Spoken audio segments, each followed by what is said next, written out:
Приказка за лека нощ.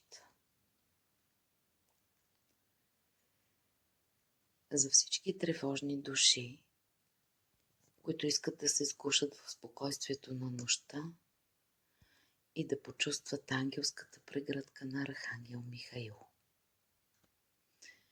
Приказка за спокойствието на Архангела.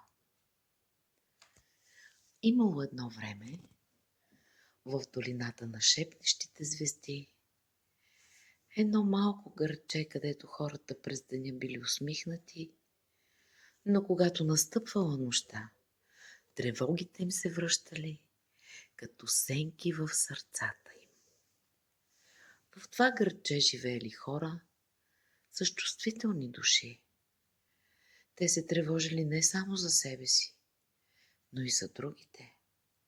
Мислили си, дали съм казал правилното нещо, дали някой не е наранен, добре ли постъпих, ами ако не съм направил достатъчно, как ли се чувства той или тя? И тези мисли се вкопчавали в тях, като мънички духчета на безпокойството. Една нощ, когато луната била закътана в меко облаче, а вятърът нашепвал утешителни думи, на небето проблеснала синя звезда.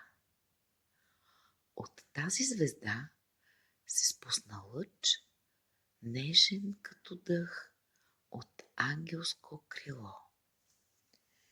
И в този лъч се появил Архангел Михаил, синеок, сияещ, със златен меч, който не наранявал, а разсичал страховете.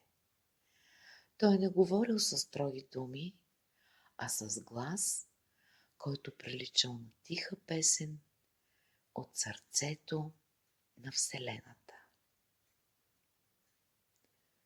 Скъпи мои земни души, прошепнал той, аз видях тревогите ви, чух мислите, които не можете да споделите. Почувствах сълзите, които сте скрили от света. Идвам да ви обгърна със светлината на закрилата. И с едно движение на крилото си, Архангел Михаил покрил цялото градче с невидим щит от светлина. Всеки човек усетил топлина в гърдите си. Сякаш любим глас му казва: всичко е наред, ти си защитен, не си сам. Тревогите започнали да се превръщат в меки пера, които се разпилели във въздуха.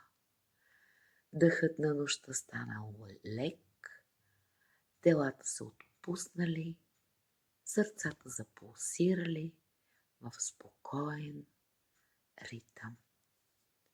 Архангелът се приближил до всеки дом, погалил всяко чело с лъч светлина и оставил мъничък знак на крилце, невидим за очите, но вечно присъстващ.